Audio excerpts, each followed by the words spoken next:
Welcome to Heartbreak Chronicles. The sun is always shining in Miami, gilding the waves with a golden glow. Ethan Kavanaugh stood on the Oceanographic Institute's observation platform, looking out over the sparkling sea in the distance, holding the text message he'd just received in his hand. Working late again tonight? We haven't had a good dinner in a week. Ethan sighed, his fingers sliding quickly across the screen. We must finish analyzing the data today, and we must be home for dinner tomorrow. He finished texting and shoved his phone back into his pocket, his eyes refocusing on the sample of marine life in front of him. As a senior researcher at the University of Florida's Institute of Oceanography, Ethan is leading a team working on coral reef restoration projects, a job that is both his career and his passion. Later that night, Ethan got home close to midnight. The spacious two-story villa was quiet, with only a small light left on in the kitchen. A wrapped dinner sits on the table next to a note left by Melissa. Put it in the microwave for 2 minutes. Rest early. No emotion could be discerned in the brief words, but Ethan could sense the implied disappointment. They have been married for 7 years. Back in the day, he and Melissa met at an ocean conservation charity dinner. Melissa, who was a junior marketing specialist at a real estate company at the time, was captivated by her energy and zest for life. Now, 7 years later, Melissa has become the marketing director of her company, while their marriage seems to be slowly being worn down by time and habit. Ethan microwaved his dinner and ate it mechanically, his thoughts drifting back a few months. Back then, they would still argue about weekend plans, discuss the ending of a movie late into the night, and wake up early in the morning laughing at each other. And now, their conversations are becoming more and more like a task to be accomplished, brief and devoid of emotion. Maybe I should do something, Ethan muttered to himself. Take her to the Keys for a weekend vacation? The sound of the bedroom door closing softly came from upstairs, and Melissa should have heard him come back. Ethan hurriedly finished his dinner and gingerly made his way upstairs, not wanting to disturb his wife, who might have fallen asleep. In the bedroom, Melissa lay on her side with her back to the door, the light from the bedside lamp softly spilling over her long golden brown hair. Ethan sat down beside her and gently stroked her shoulder. Still awake? He asked softly. Melissa rolled over and opened her eyes. Data analysis complete. Her voice sounded a little tired. It's done, and we can move on to the next phase starting tomorrow. Ethan took off his jacket. I'm sorry, this project is really important. I'll make it up to you when it's over. Melissa sat up and hugged her knees. You always say that, Ethan. After the last one comes this one. And after this one comes the next one. She paused. It's not that I don't understand your work, but we hardly have time together anymore. I know I've been a little busy lately, but this project is really critical. Ethan sat down next to her and tried to explain. If it works, it will be a breakthrough not only for my research, but for marine ecological conservation in general. I understand that your work is important, Melissa's voice calmed. But there's more to life than work, Ethan. It's been a long time since we've really communicated. Ethan knew she was right. His introverted nature makes him bad at expressing his feelings, which may be harmless at work, but becomes a difficult barrier to cross in marriage. I'll change that. He took Melissa's hand. How about we go to Key West this weekend? Just the two of us. No work, no cell phones. A flicker of hesitation flashed in Melissa's eyes, but then a smile appeared. Yeah, I hope you'll do what you say you're going to do this time. When the weekend actually arrived, Ethan did his best to arrange the perfect vacation. They live in a small cottage by the sea, lazing in the sun on the beach during the day, taking evening walks along the coastline, and enjoying candlelit dinners under the stars at night. In this brief time, Ethan felt as if they had gone back to the days when they first met. However, the wonderful weekend went by in a flash. Back in Miami, the pressures and habits of real life quickly pushed them back on track. Ethan's project is entering a critical phase, and he has to spend more time in the lab. Melissa's company, on the other hand, began working on a new project with a large investment bank, and her workload increased dramatically. It is against this backdrop that Wesley Hargrove comes into Melissa's life. Wesley is the lead consultant assigned to the real estate project by the investment bank, a tall, elegantly mannered man. In his first session with Melissa, he demonstrated a different kind of charisma. Unlike Ethan, Wesley is articulate and knows how to make people feel valued and appreciated with his words and eyes. Melissa, Your market analysis was very precise, Wesley said to her as he made a point of staying behind when everyone else had left the room. I've rarely met anyone who can combine data and creativity so well. Such compliments are like sweet rain to Melissa, who has long lacked emotional recognition. Just doing my job, she responded with a smile, but inside she was warmed by the unexpected affirmation. Over the next few weeks, Melissa and Wesley worked together more and more frequently. From morning coffee meetings to late-night work calls, Wesley always finds a reason to be alone with her. At first, Melissa told herself it was just a working relationship, but as time went on, she had to admit she began to look forward to every interaction with Wesley.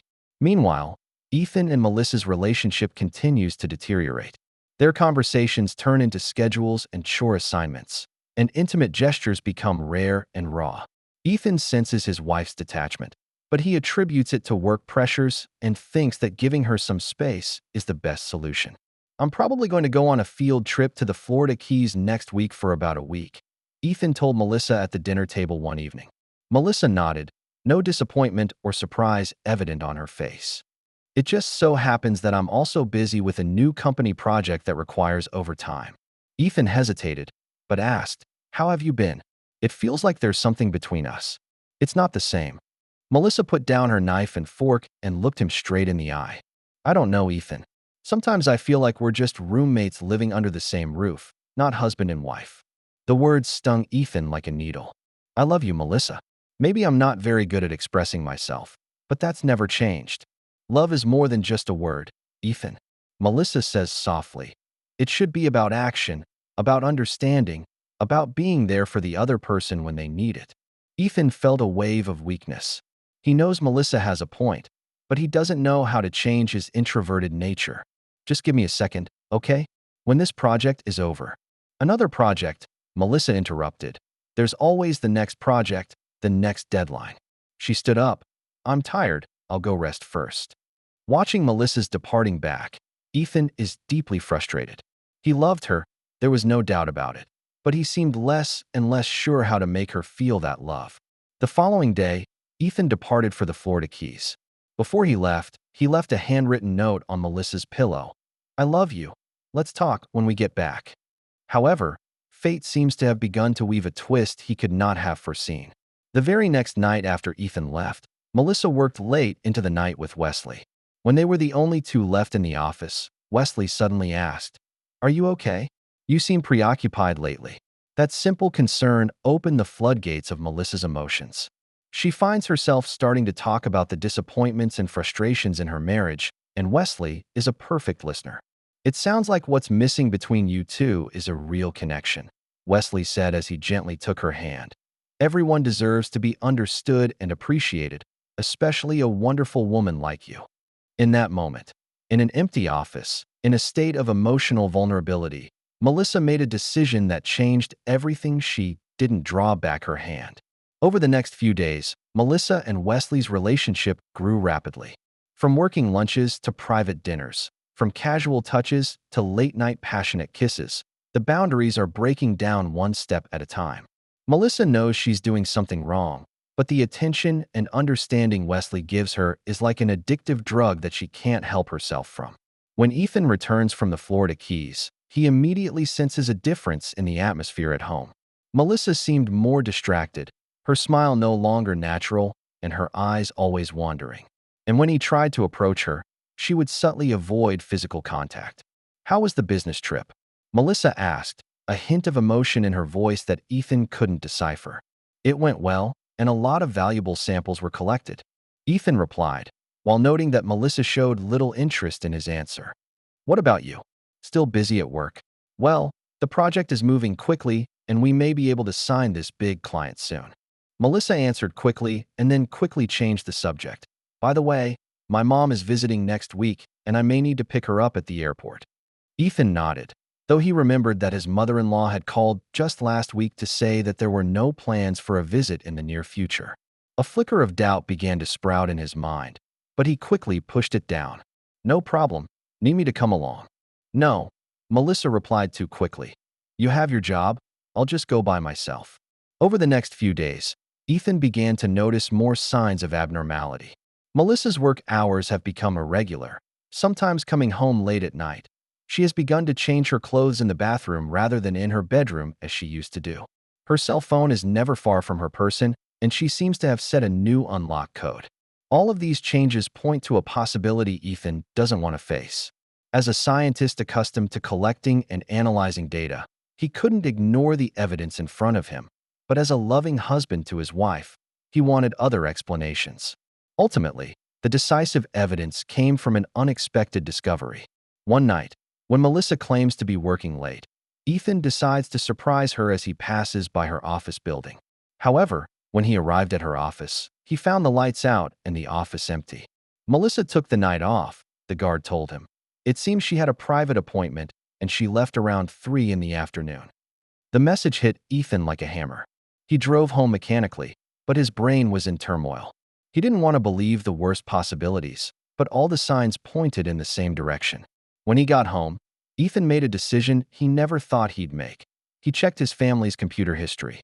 In Melissa's email inbox, which she forgot to log out, he finds ambiguous correspondence between her and Wesley, as well as confirmation emails for reservations at fancy restaurants and hotels.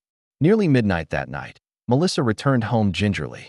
She was surprised to find Ethan sitting in the darkness of the living room with only a table lamp faintly illuminating his tired face. "Why are you still up?" Melissa asked, with obvious tension in her voice. "Working late," Ethan asked calmly in return, his eyes looking straight at her. Melissa nodded and quickly averted her eyes.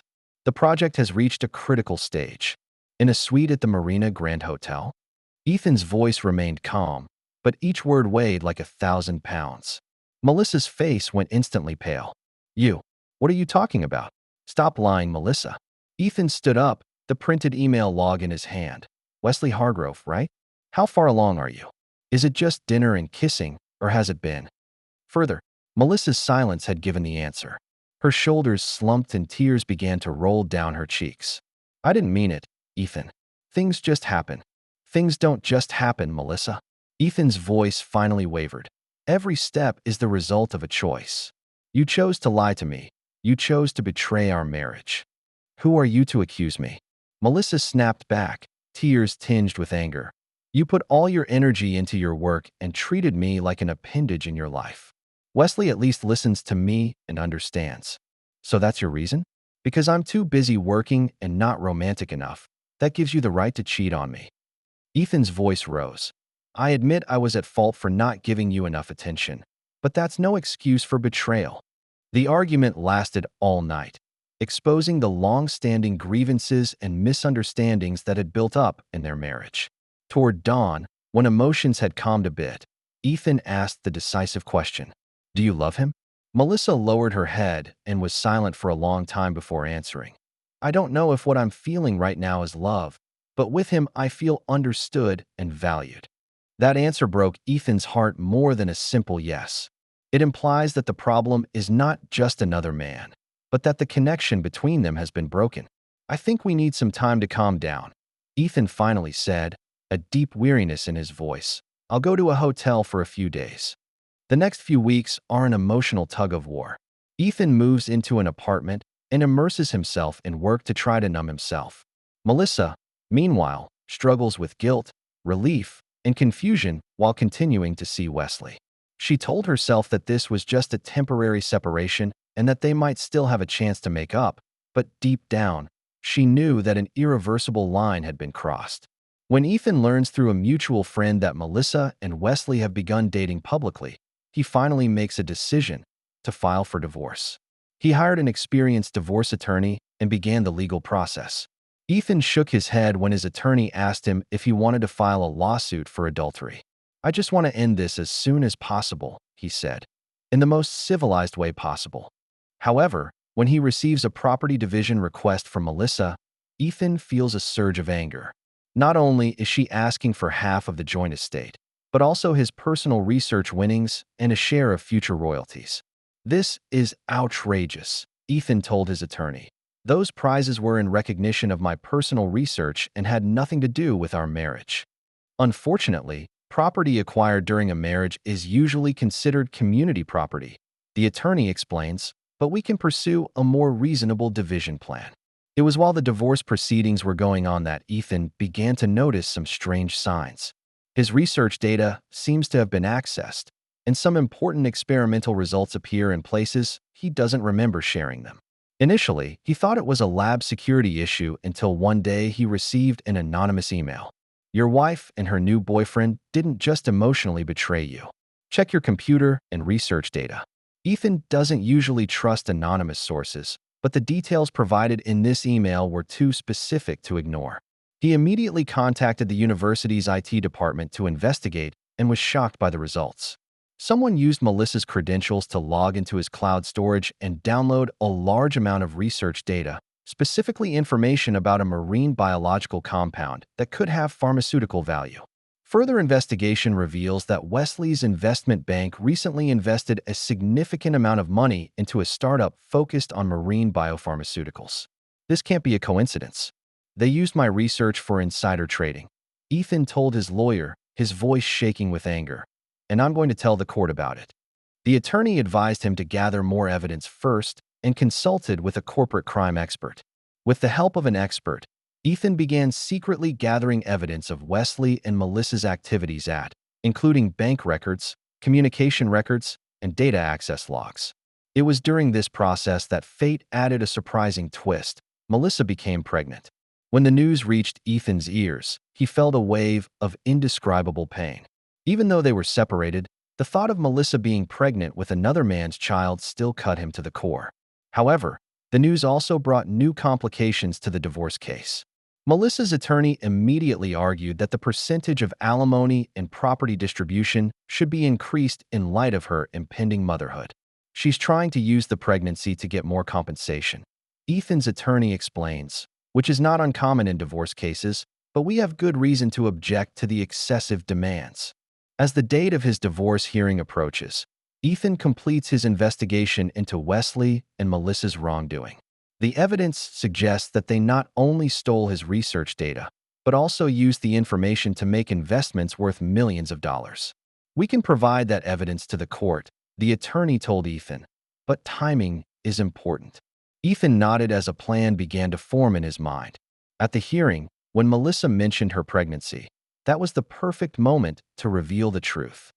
On the day of the divorce hearing, the weather outside the courtroom was unusually sunny, as if it were mocking Ethan's inner cloudiness. When he walked into the courtroom, he saw Melissa and Wesley sitting side by side at the plaintiff's table, with Melissa's pregnant belly already clearly visible. At the sight, Ethan felt a wave of mixed emotions rush over him. Even though she betrayed him, at one time, they were in love, and at one time, they planned to start a family together.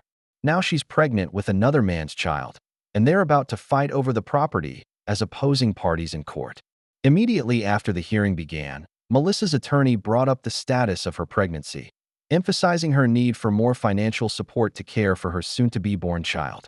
Although my client's marriage to Mr. Kavanaugh is ending, the fact that she is about to become a mother should not be overlooked, said the attorney. And we are asking the court to give more consideration in the division of property, given her health needs and future support responsibilities. When it was Ethan's attorney's turn to speak, she did not directly refute this point, but asked the judge to consider some special circumstances.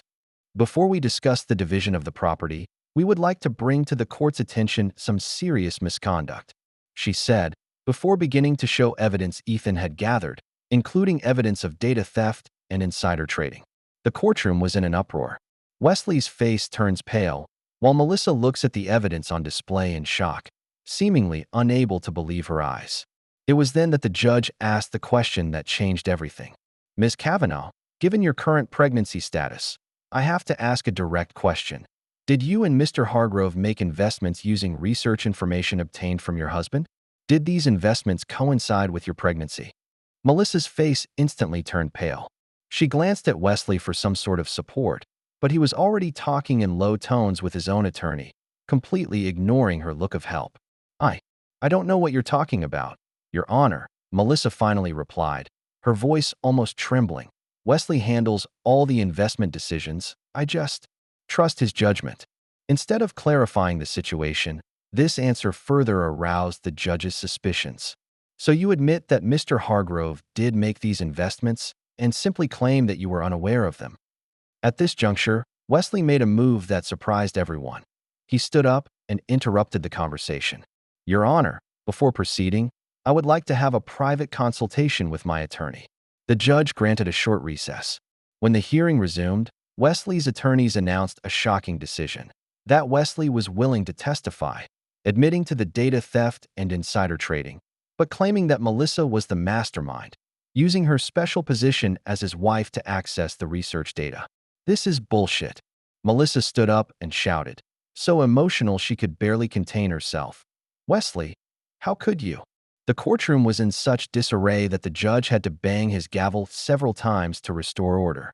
In light of the newly disclosed evidence and the seriousness of the allegations, the judge ultimately announced, I am suspending the divorce proceedings and referring materials related to this case to the FBI for criminal investigation. All disputed property will be frozen during the investigation. When the court adjourned, Ethan looked at Melissa's face, overwhelmed by anger and fear, and felt a mixture of emotions.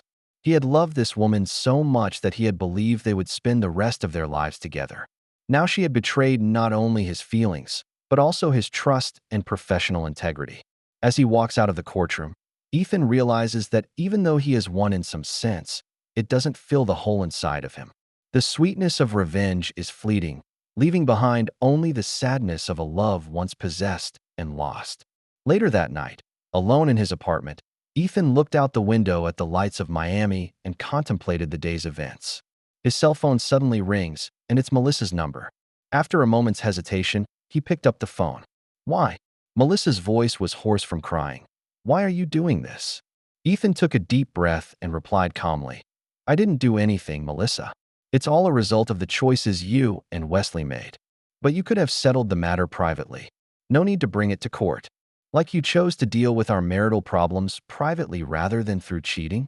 Ethan asked rhetorically, a hard-to-conceal bitterness in his voice. There was a long silence on the other end of the line, with only a slight sob. I made a mistake, Melissa said eventually, a terrible mistake. But now, I might have to lose everything, my job, my freedom, maybe even my child. Ethan closed his eyes and felt a tingle. Despite everything, he still can't be completely indifferent to Melissa's pain. I'm sorry it's come to this, he said. But every choice has consequences, Melissa. It's not just me personally that you and Wesley chose to betray, it's ethics and the law. Now you must face these consequences.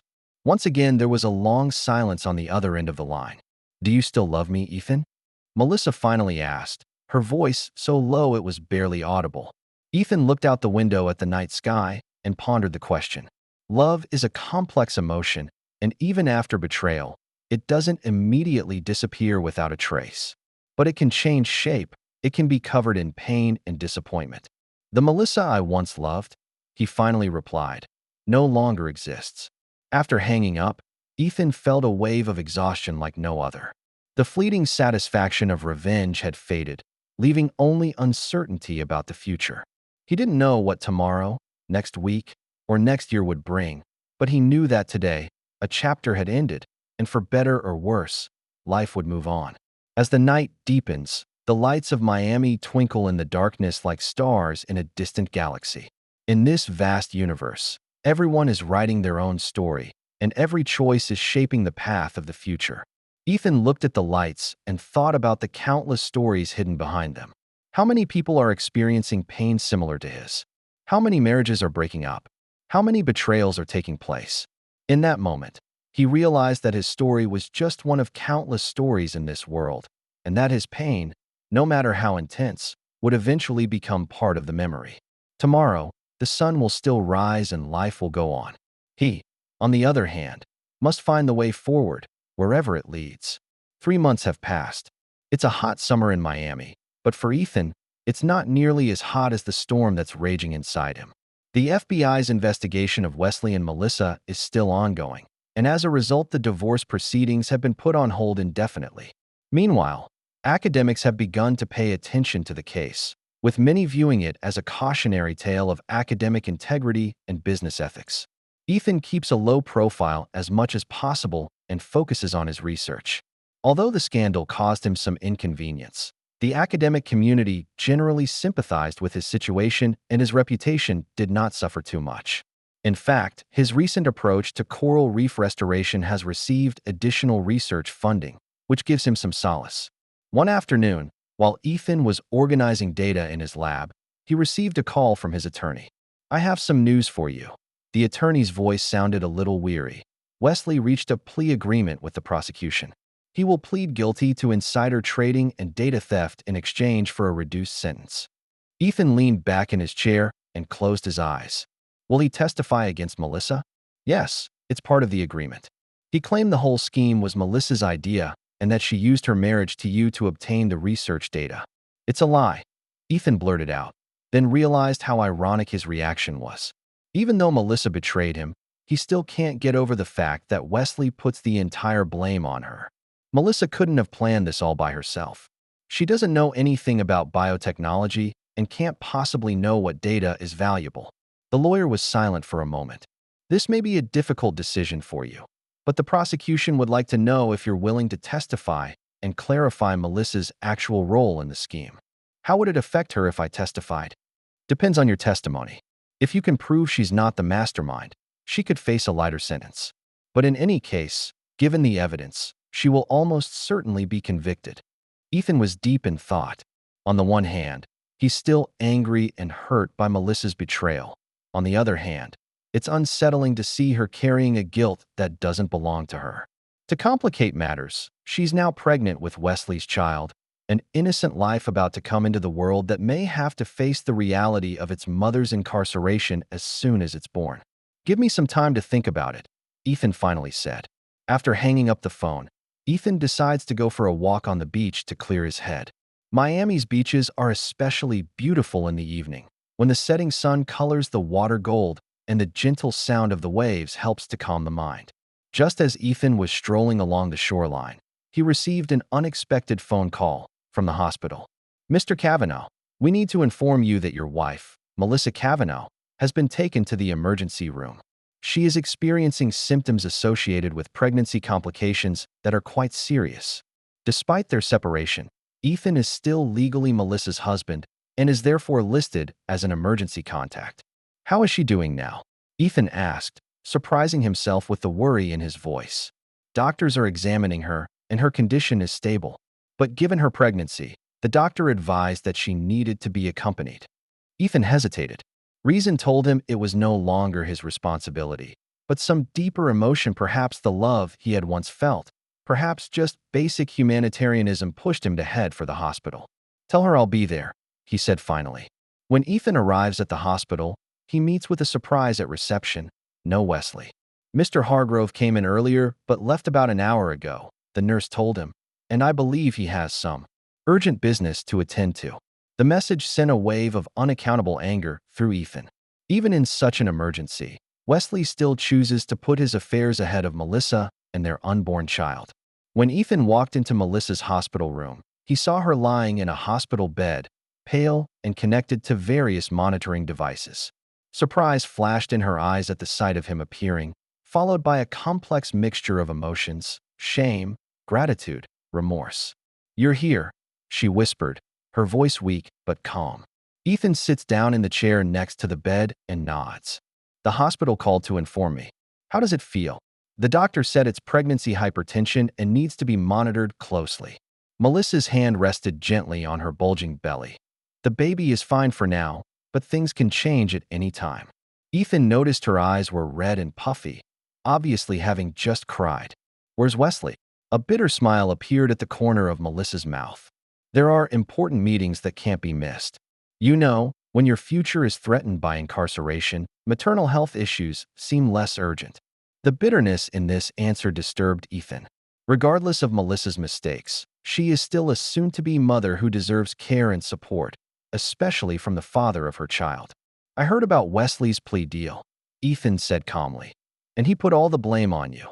Melissa closed her eyes and tears slipped from the corners of her eyes. "I'm such a fool, aren't I? Thought he loved me. Thought we had a future. Did you know he would testify against you?" "I guessed." Melissa opened her eyes and looked directly at Ethan. "That when the investigation started, His attitude changed immediately. No more sweet words, but reproaches and accusations.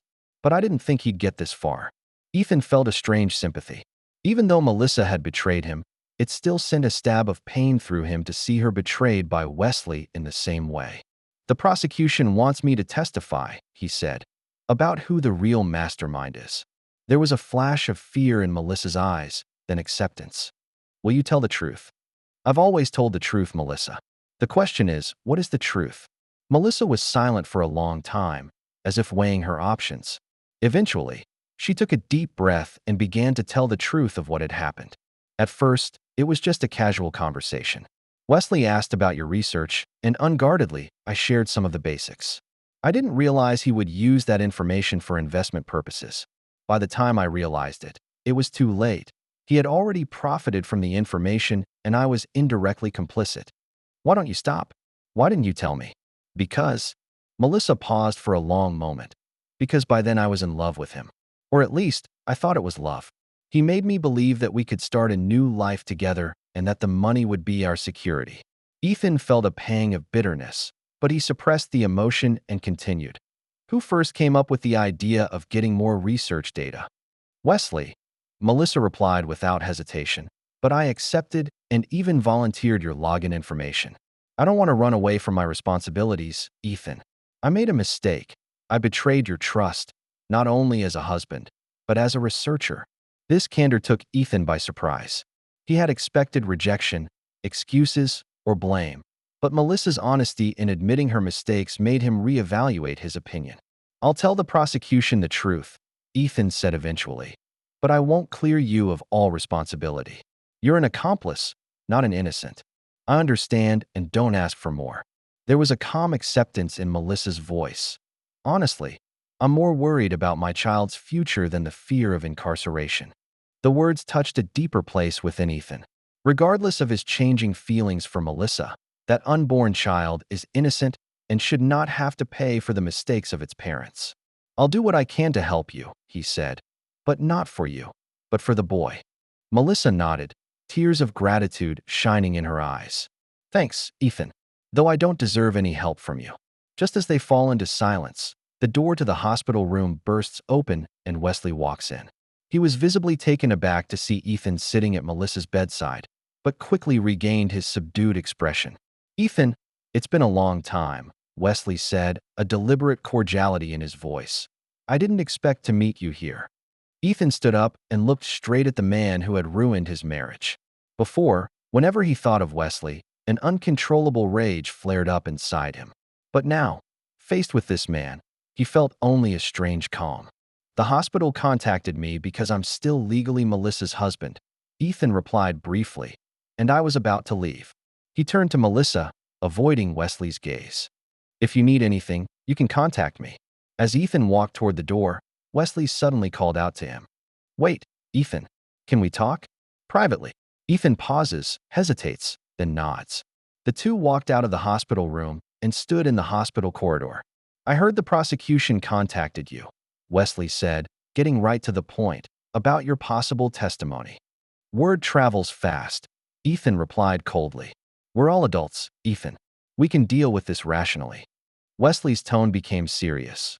I admit I made a mistake, but we both know Melissa has a big part to play in this plan. She used her relationship with you to provide critical information, and you took advantage of her desire for affection. Ethan shot back. Which is more despicable? Wesley shows a hint of discomfort, but quickly adjusts his stance. I know you may still have feelings for Melissa, but don't let those feelings cloud your judgment. Just think, if you testify that Melissa is innocent, then more guilt will fall on me. Is that a threat? No, it's a reminder. Wesley's voice lowered and became more assertive. I have resources and connections. If I have to take full responsibility, I may have to reveal more details. This includes aspects of your marriage that may affect your reputation in academia. Ethan felt a cold surge of anger. You don't have anything that can hurt me, Wesley. I haven't done anything wrong. Everyone has secrets, Ethan. Wesley gave an impish smile. Like, you know what? Melissa told me that you once considered giving up your academic career to work for a pharmaceutical company just because the pay was better. Such STH. What would be the reaction to a faltering work ethic if your funder knew about it? It's a twisted half-truth. Ethan did consider a job in industry, but not for the money, but because the lack of funding in academia at the time could have jeopardized the progress of his research. But Wesley was clearly prepared to twist the situation into an attack on Ethan's character. "You think you know me, but you don't," Ethan said calmly. "You can try your threats and manipulations all you want, but in the end, the truth will win out." Wesley's mask slips briefly to reveal a hint of annoyance. "You think you're the moral standard bearer?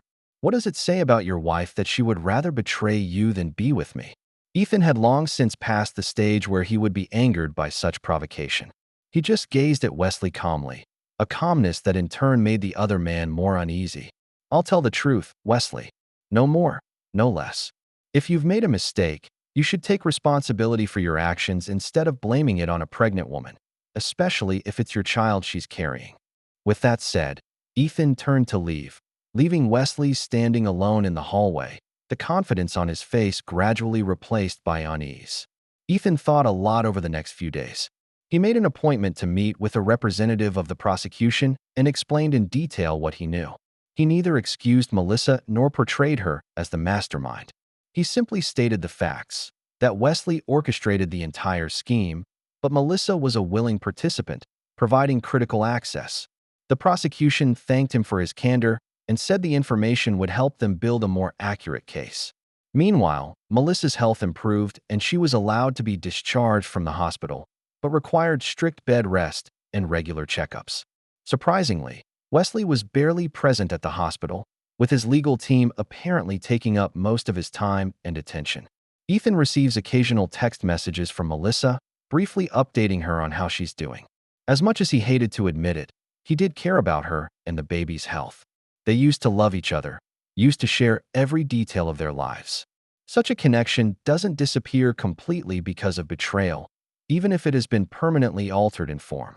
A week later, Ethan received a call from his attorney and was told that divorce hearings would resume after the criminal investigation was completed, which could be months away. Meanwhile, Wesley's plea deal has been finalized. He will plead guilty to insider trading and data theft, but the charges have been reduced, and he could face 3 to 5 years in prison instead of the initial potential of 10+ years. "What about Melissa?" Ethan asked. The prosecution, taking into account your testimony and her pregnancy, has offered a deal. If she pleads guilty and fully cooperates with the investigation, she may receive probation instead of jail time. But she will face strict restrictions and supervision that may include electronic monitoring and regular reporting. Ethan felt a wave of relief. Despite Melissa's mistake, the thought that she might have to give birth and raise her child in prison still gives him pause. Did she accept? Not yet. Her attorney advised her to consider all options. All options? Any other options? The lawyer hesitated. Rumor has it that Wesley's legal team is considering a strategy. If Melissa agrees to testify against you altogether, claiming that you knew about and acquiesced to the data sharing, and perhaps even benefited from it, she may be immune from prosecution altogether. The news hit Ethan like a hammer. He couldn't believe that in the event that he tried to help Melissa, she might consider putting the blame on him. "Do you think she'd do that?" he asked, a hard-to-conceal shock in his voice. "I don't know," the lawyer replied honestly. "But if I were you, I'd be prepared for the worst." The suggestion kept Ethan up all night. He thought back to the years he had spent with Melissa, the happy times, the loving moments. Even after she betrayed him, he was still willing to help her, willing to think of her children. If she chose to betray him a second time, to paint him as an accomplice or even a mastermind, it would be a betrayal he could not forgive. Early the next morning, Ethan decides to talk to Melissa himself. He drove to her current apartment, a much smaller, simpler place than the home they once shared. When Melissa opened the door, she looked tired and haggard, but the bulge in her abdomen reminded Ethan that life was still growing and developing inside her. "Ethan," she asked in surprise, obviously not anticipating his arrival. "We need to talk," he said briefly. Melissa lets him into the apartment, a simple one-bedroom with little furniture and blank walls. It looked less like a home and more like a temporary shelter. "Are you okay?" Ethan asked, noting the slight unsteadiness in her walk. "The doctor said I need more rest." she replied, sitting carefully on the couch. The baby is fine, but my blood pressure is still unstable. Ethan nods, then gets right to the point. I've heard that Wesley's legal team has made you an offer. If you testify that I'm an accomplice or a mastermind, you may be immune from prosecution altogether. Melissa's expression immediately became wary. Word travels fast. Are you considering the suggestion? Melissa averted her eyes and looked out the window, a gesture that was an answer in itself. I have to consider all options, Ethan. I'm about to become a mom. By betraying me again. By falsely accusing an innocent man. Ethan's voice raised with disbelief. I've done everything I can to help you, Melissa.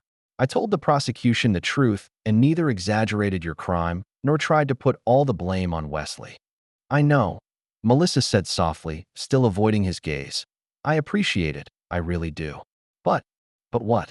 But if lying allows you to get away with it altogether, then lying is worth it? Even if it means ruining an innocent man's life and career. Melissa finally turned to him, tears in her eyes.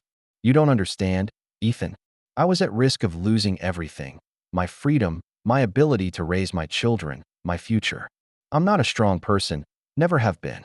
I used to think you were, Ethan said quietly.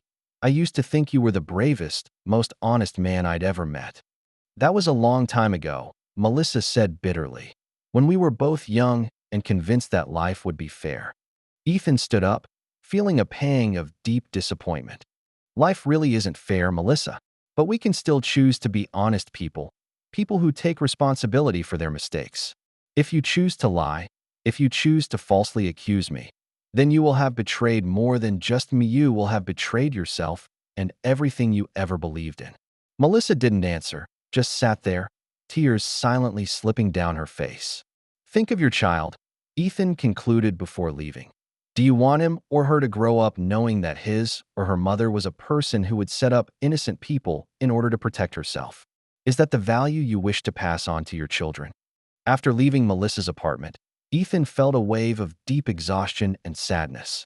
He wasn't sure if his words would have any effect on her, but he knew he'd done his best. For the rest of the day, he could only wait and prepare for the worst. A week later, Ethan got a call from the prosecution. They told him that Melissa had accepted a plea deal, admitted her role in the involvement, and would provide further evidence against Wesley.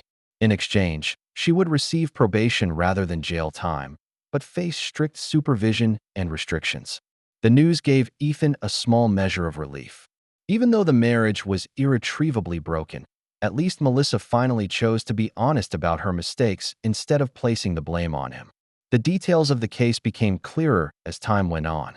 Melissa and Wesley did use Ethan's research data for insider trading, profiting millions of dollars. These funds are now frozen pending a final court decision. The divorce hearing eventually resumed when Melissa was 8 months pregnant. Unlike the hostile and accusatory atmosphere of a few months ago, the atmosphere at this hearing was more calm and conciliatory.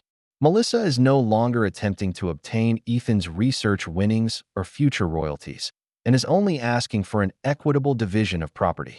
When the judge asked about the pregnancy, Melissa calmly admitted that the baby was fathered by Wesley and said she wouldn't hold Ethan responsible for any support. Just as the hearing was coming to a close, the judge asked one last question. Mrs. Kavanaugh, given the current situation and your upcoming challenges, do you have any final requests or clarifications? Melissa glanced at Ethan, then took a deep breath. I just want to say that I deeply regret my behavior. I betrayed someone who loved me and hurt someone who trusted me. There is no reason or excuse to justify my choice. I accept whatever the court decides and will do my best to make up for my mistakes. This candid answer seemed to touch the judge. The final divorce settlement is relatively fair.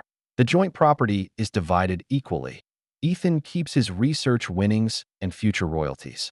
And Melissa gets the house they used to own together, though she may have to sell it to pay legal fees and damages. As they leave the courtroom, Ethan and Melissa are briefly alone in the hallway. Thank you for finally choosing honesty, Ethan said. Melissa nodded, one hand resting gently on her bulging belly. Not for me, and not all for you. Rather, it's for him. She looked at her stomach. I hope he grows up to respect his mother, even if I made a mistake. Ethan felt a wave of mixed emotions. They were once in love and had plans to start a family together. Now, Standing before him was a woman who was about to become a mother, but not the mother of his children, no longer his wife, not even the Melissa he knew. "Good luck, Melissa," he said finally, his tone a mixture of farewell and a certain forgiveness. "You too, Ethan." Tears welled up in Melissa's eyes. "You deserve a better love and life than I can give." A month later, Ethan receives a text message from Melissa. She has given birth to a healthy boy named Noah. The baby in the photo has thick black hair and curious eyes. Ethan replied with a brief message of good wishes, then set his phone aside, feeling a strange mixture of emotions: regret, relief, sadness, and a glimmer of hope. Wesley was ultimately sentenced to 4 years in prison along with a hefty fine. As a result of his cooperation, Melissa did avoid incarceration, but was sentenced to 5 years of probation and must submit to strict supervision, including electronic monitoring and regular reporting. She was also banned from working in finance or real estate, which effectively ended her career. As the case ended, the media attention dwindled and life began to return to some sort of normalcy. Ethan has devoted himself to his work, and his coral reef restoration projects have yielded remarkable results, earning him high praise from the academic community. One afternoon a year later, Ethan stumbles across the news in the campus cafe that Wesley may be released early for his exemplary behavior in prison. In the photo, he looks haggard but still maintains an apparent confidence. The news also mentions that Wesley has begun writing a book about his experiences, tentatively titled Money and Betrayal. Ethan shook his head, unsurprised by Wesley's selfishness and opportunism. He closed the news page, and his eyes fell on the coastline outside the cafe. Miami's beaches glistened in the sun, and the waves lapped gently at the sand, as beautiful as ever. Just then, his cell phone rang with an unfamiliar number. After a moment's hesitation, Ethan picked up the phone. "Is it Ethan Kavanaugh?" a female voice asked. "Yes, I am. Hi, I'm Sarah Thompson with the Florida Department of Child Welfare Services. We need to talk to you about Noah Hargrove." Ethan felt a pang of confusion. "Noah? That's—" "Yes, he is the child of Melissa Kavanaugh and Wesley Hargrove." Sarah's voice became serious. "We have reason to believe that Noah may be in an unsafe situation. As Melissa's ex-husband, you are listed as one of the possible emergency contacts." Ethan's heart is racing. What happened? Melissa appears to be experiencing severe postpartum depression and substance abuse issues. She has repeatedly violated the conditions of her probation and was most recently found in possession of prohibited items in her home. Noah is currently being placed in a foster home for the time being, but we are looking for a more stable solution. Ethan closed his eyes and felt a pang of deep sadness. Even though he and Melissa had separated, it still pained him to think of the plight she and the innocent child were going through. "What can I do?" he asked, a note of concern in his voice that he himself hadn't anticipated. "We would like to know more about Melissa and if she had other loved ones who could have cared for Noah. We know you are divorced, but any information would be helpful." Ethan agreed to go to the Child Welfare Services office the next day to talk more about it. After hanging up the phone, he sat there, thinking. He no longer has any legal or emotional ties to Melissa, and Noah is not his child. Rationally, it's not his responsibility. However, he couldn't stop thinking about that little boy, an innocent being who suffered because of his parents' poor choices. Ethan remembers the pain of losing his father when he was a young boy, and that loss and confusion stayed with him for many years. No child should have to go through this kind of pain. The next day, Ethan went to Child Welfare Services as promised. In a conversation with Sarah, he learns more worrying details. It seems Melissa fell into a severe depression after Noah's birth. Lacking Wesley's support, he had almost completely cut off contact with her while in prison. Along with financial pressures and social isolation, she began to rely on alcohol and prohibited substances to ease her pain. "How's Noah doing?" Ethan asked, genuinely concerned about the kid he'd never met. "Currently in good health, but with a distinct lack of stability and security," Sarah replied. "The foster family reported that he cries a lot and has a hard time sleeping." "Does Melissa have any other family members who could take care of Noah?" "Her parents are elderly and in poor health and cannot take on the responsibility of caring for a young child. She has no siblings, and other relatives are reluctant to get involved." Ethan was deep in thought. He knew the next decision could change the course of multiple people's lives, including his own. "Can I meet Noah?" he finally asked. Sarah looked a little surprised, but nodded. Sure, if you want. He is currently in a foster home not far from here. That afternoon, Ethan arrived at the foster home. Noah is a little over a year old, an active boy with thick black hair and bright eyes. As his foster mother walked into the room with him in her arms, Ethan felt a strange connection. Even though the boy was not related to him by blood, he couldn't help but think of the family he and Melissa had once planned, the dream that would never come true thought. Hey, Noah, Ethan said softly, crouching down to be at the child's level. Noah looked at the stranger curiously, then suddenly broke into a bright smile and reached out a small hand to grab Ethan's fingers. This simple act touched the softest part of Ethan's heart. In that moment, he made a decision that changed everything. Back at the office, Ethan told Sarah that he was willing to become Noah's temporary guardian until Melissa could regain her health and prove herself capable of taking on the responsibilities of motherhood. Are you sure? Sarah asked, visibly surprised by the offer. It's a big responsibility, especially for someone who isn't related to the child. I'm sure, Ethan replied calmly. Noah needs a stable environment, and I'm capable of providing that. The next few weeks were filled with legal proceedings, home visits, and evaluations. Considering the extraordinary circumstances, the court ultimately granted Ethan's petition for temporary custody, although the decision caused some controversy among social workers and judges. When Noah arrives at Ethan's house for the first time, both need to get used to this new arrangement. Ethan learns how to change diapers, prepare baby food, and deal with nighttime crying. Sometimes, as he soothes Noah back to sleep late at night, he remembers those parenting moments he was supposed to share with Melissa. A few months later, Ethan received a letter from Melissa. She told him that she had entered a drug rehabilitation program and had begun psychotherapy. She thanked him for taking care of Noah, saying it gave her the motivation to get back on her feet. I will never be able to make up for what I did to you, she wrote in her letter. But knowing that Noah is in your care gives me a certain relief. I hope to prove myself worthy of being his mother someday. Ethan writes back to encourage her to continue the recovery process and assures Noah that all is well. He regularly sends photos and videos of Noah to keep her updated on her son's growth. Over time, a new normal began to take shape. Ethan adjusts his work schedule and hires a nanny to help take care of Noah while making sure he has enough time for the little boy who is coming to see him as a father. 2 years later, Wesley was released early. Surprisingly, he made little attempt to contact Noah or Melissa. He is said to have moved to the West Coast and started a new life, leaving his past responsibilities behind completely. Melissa's recovery is progressing slowly but steadily. She visits Noah regularly and gradually builds a bond between mother and son. Although the courts have not yet reinstated her custody, her visitation rights have been expanded, and she is sometimes even able to take Noah out for weekends. On Noah's 3rd birthday, Ethan threw a small party. When Melissa arrived, she looked a different person than she had a few years ago, healthier, calmer, with renewed life in her eyes. Thank you for what you've done for him, Melissa said to Ethan as Noah played in the garden with the other children. You weren't under any obligation to do this, but you've given him a home and a father. Ethan looks at that happy little boy, and Noah has become an integral part of his life.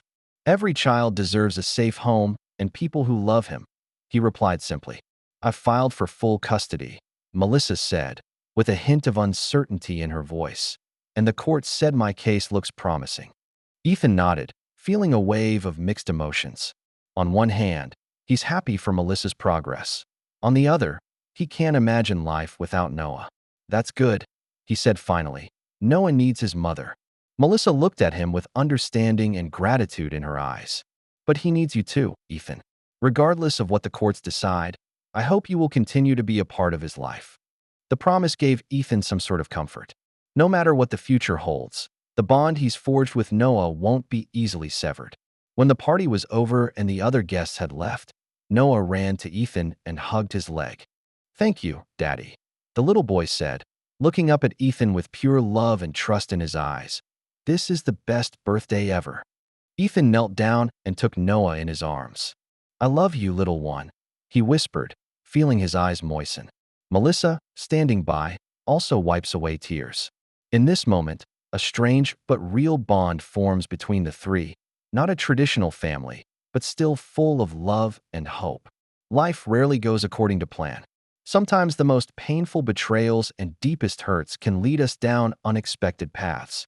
For Ethan, the breakup of his marriage and the betrayal that followed could have been a tragic end.